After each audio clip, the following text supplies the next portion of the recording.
ইন্নাল হামদুলিল্লাহ ওয়াসসালাতু ওয়াসসালামু আলা রাসূলিল্লাহ আম্মা বাদ।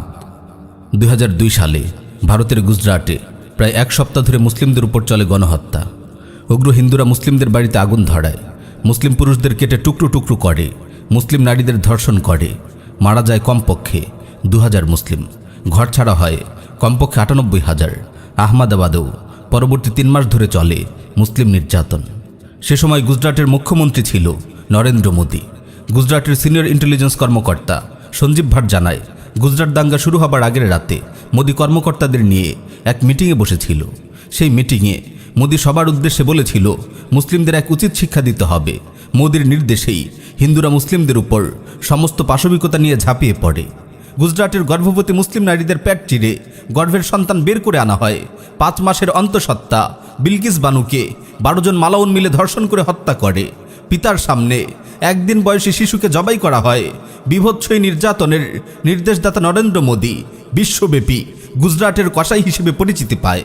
এমনকি বিশ্বের সবচেয়ে বড় সন্ত্রাসী আমেরিকাও গুজরাটের ঘটনার জন্য মোদীকে তাদের দেশে ঢুকতে দেয়নি। তবে গুজরাটের ঘটনার জন্য মোদী কখনোই অনুতপ্ত হয়নি। শুধু গুজরাটের গণহত্যাই নয়, মোদীর হাতে লেগে আছে আরও অনেক মুসলিমের রক্ত। এমন ঠান্ডা মাথার খুনি কসাই মোদীকে বাংলাদেশের সরকার আমন্ত্রণ জানিয়েছে স্বাধীনতা দিবস উপলক্ষে আয়োজিত অনুষ্ঠানে।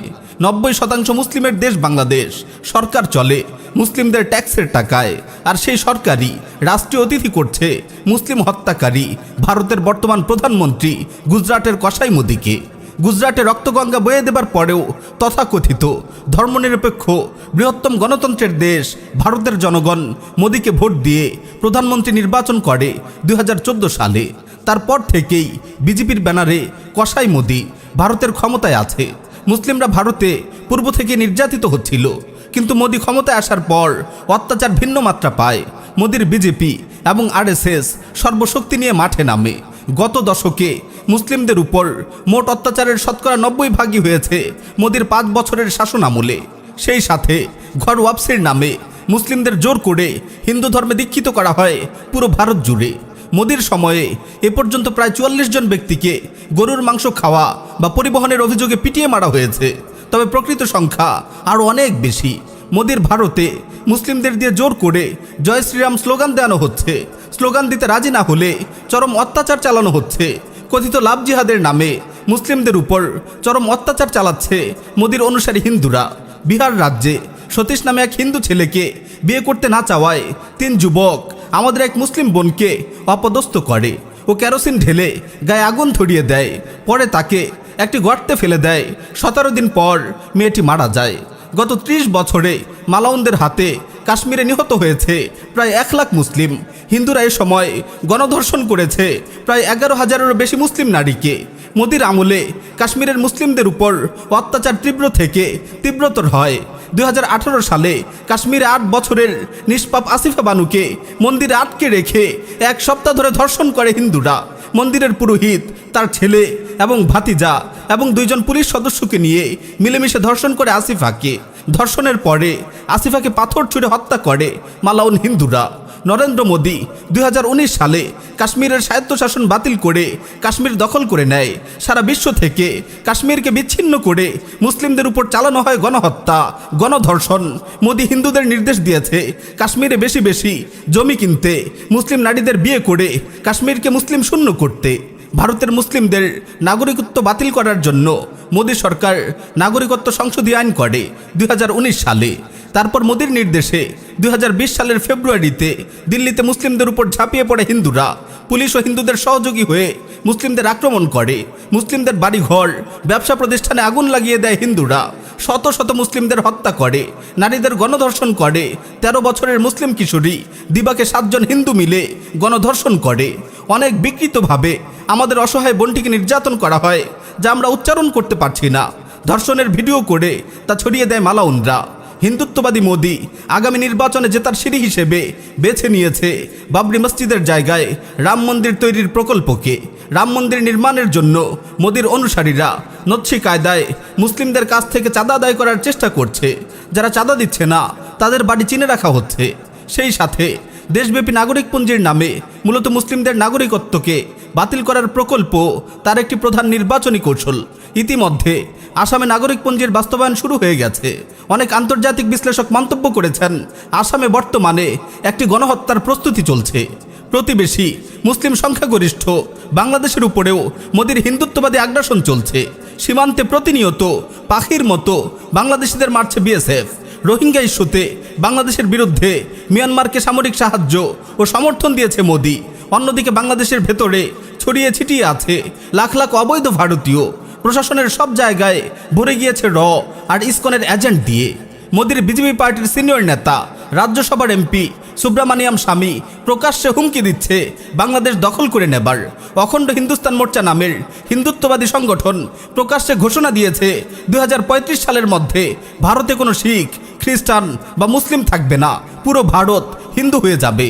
2015 সালে আল জাজিরাতে সাংবাদিক মেহেদী হাসানকে সাক্ষাৎকার দিয়েছিল মোদির জনতা পার্টির সাধারণ সম্পাদক রাম মাধব।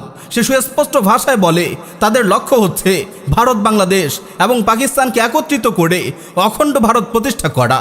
বিজেপির মূল শেকড় হলো আরএসএস, আর সেই আরএসএসের প্রধান মোহন ভগবত বলেছে উপমহাদেশে অখণ্ড ভারত প্রতিষ্ঠা সম্ভব। এই তো কয়েকদিন আগেই জ্যোতি নরসিংহানন্দ নামের এক মালাউন পরিষ্কার ভাষায় তাদের লক্ষ্য উদ্দেশ্য জানিয়ে দিয়েছে। সে বলেছে কোনোভাবেই তারা দুনিয়াকে ইসলামে হতে দেবে না। মুসলিম নিধনকারী ইসরায়েল এবং মিয়ানমার হলো তাদের আদর্শ। এদেরকে হিন্দুদের অনুসরণ করতে হবে, না হলে সবাইকে মরতে হবে। জিহাদ হলো আল্লাহর ফরজ বিধান। কোরআনের প্রায় 500-এর অধিক আয়াত রয়েছে জিহাদ নিয়ে। জ্যোতি নরসিংহানন্দ দ্ব্যর্থহীন ভাষায় বলল যে জিহাদ হলো পৃথিবীর ক্যান্সার। এই ক্যান্সার পৃথিবী থেকে সরাতেই হবে। এজন্য হিন্দুরা মুসলিম ব্যতীত অন্যান্য ধর্মের নেতাদের নিয়ে সম্মেলন করবে। সে আরও বলে, দুনিয়াতে যত ভালো কিছু আছে তা সব শেষ হয়ে যাবে যদি ভারত ইসলামিক হয়। দরকার পড়লে হিন্দুরা নিজেদের জান দেবে, বাচ্চাদের কোরবান করে দেবে, তবুও ভারতকে ইসলামী হতে দেবে না। সীমান্তের উপরের এসব কথার গরমে বাংলাদেশের হিন্দুরাও তোড়জোড় এবং হাঁকডাক শুরু করেছে। হিন্দুত্ববাদীদের লক্ষ্য উদ্দেশ্য সকলের কাছে কি একদম পরিষ্কার নয়? মোদির ভারত কি চায় সেটা কি সকলের কাছে একদম পরিষ্কার নয়? এত হাজার হাজার অপরাধী হওয়া সত্ত্বেও শেখ হাসিনা মোদিকে স্বাধীনতা দিবসে আমন্ত্রণ জানিয়েছে। সারা বিশ্বে যখন মোদি কসাই সন্ত্রাসী হিসেবে পরিচিত, তখন শেখ হাসিনা তাকে লাল গালিচা সংবর্ধনা দিতে চাচ্ছে। মোদি বিরোধী আন্দোলন করলে কলিজা ছিঁড়ে ফেলা হবে বলে হুমকি দিচ্ছে ঢাকা বিশ্ববিদ্যালয়ের ছাত্রলীগ সভাপতি সঞ্জিত চন্দ্র দাস। ঢাকা মেট্রোপলিটন পুলিশের ভারপ্রাপ্ত কমিশনার মনিরুল ইসলাম হুঁশিয়ারি দিচ্ছে যে মোদি বিরোধী আন্দোলন করলে কঠোর ব্যবস্থা নেওয়া হবে। এ সকল কর্মকাণ্ড থেকে সুস্পষ্টভাবেই প্রমাণিত হয় যে এরা হিন্দুদের এজেন্ট হিসেবে কাজ করছে। হিন্দুত্ববাদী মোদির দালাল হিসেবে এরা বাংলাদেশে কাজ করছে।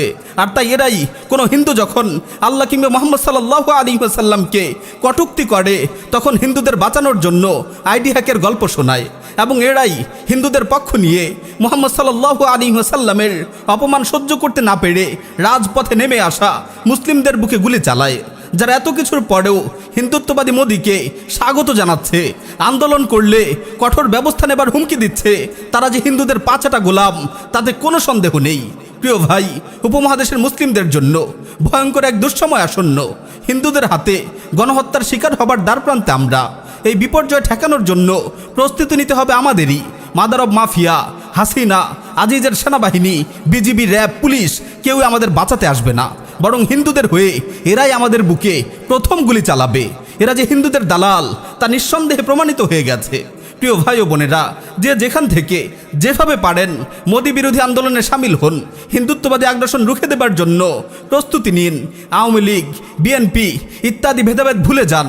হিন্দুরা যখন গণহত্যা শুরু করবে, তখন কে আওয়ামী লীগ, কে বিএনপি তা দেখবে না। একজন মুসলিম হিসেবে এলাকার মুরব্বী এবং শীর্ষস্থানীয় ব্যক্তিদের অধীনে সংগঠিত হন। সাধারণ মানুষদের আসন্ন গণহত্যা সম্পর্কে সচেতন করুন। হিন্দুত্ববাদী আগ্রাসনের বিরুদ্ধে খুতবা দেবার জন্য মসজিদের খতিব সাহেবদের উপযুক্ত পরিবেশ তৈরি করে দিন। অনলাইনে হিন্দুত্ববাদী আগ্রাসন সম্পর্কে সচেতনতা তৈরি করুন। লেখালেখি, ইমেজ বা ভিডিওর মাধ্যমে দেশবাসীকে আসন্ন বিপদ সম্পর্কে অবহিত করুন। হিন্দুত্ববাদী আগ্রাসন বিরোধী ক্যাম্পেইনে কোনো ভাই তাগুত প্রশাসনের হাতে নির্যাতনের শিকার হলে সবাই তার পাশে দাঁড়ান। পুলিশ, ছাত্রলীগ, আওয়ামী লীগ যে বা যারাই মোদির দালাল হয়ে আমাদের ভাইদের বিরুদ্ধে লড়াই করবে, তাদের সামাজিকভাবে বয়কট করুন। তাদের সাথে সকল প্রকার লেনদেন, পণ্য ক্রয় বিক্রয়, মেলামেশা থেকে বিরত থাকুন। প্রিয় ভাই ও বোনেরা, শত্রু আমাদের আঙিনায় উপস্থিত। এখন শুধু নির্দেশ পাবার অপেক্ষা। নির্দেশ পেলেই হিন্দুরা আমাদের উপর ঝাঁপিয়ে পড়বে, আমাদের মা বোনদের ধর্ষণ করবে। কিন্তু আমরা এখনও শত্রুকে ঠেকানোর জন্য কোনো প্রস্তুতি নেইনি। অনেক দেরি হয়ে গেছে, আর দেরি করলে বিপর্যয় ঠেকানো যাবে না। কিন্তু আমরা এখনও শত্রুকে ঠেকানোর জন্য কোনো প্রস্তুতি নেইনি। অনেক দেরি হয়ে গেছে, আর দেরি করলে বিপর্যয় ঠেকানো যাবে না।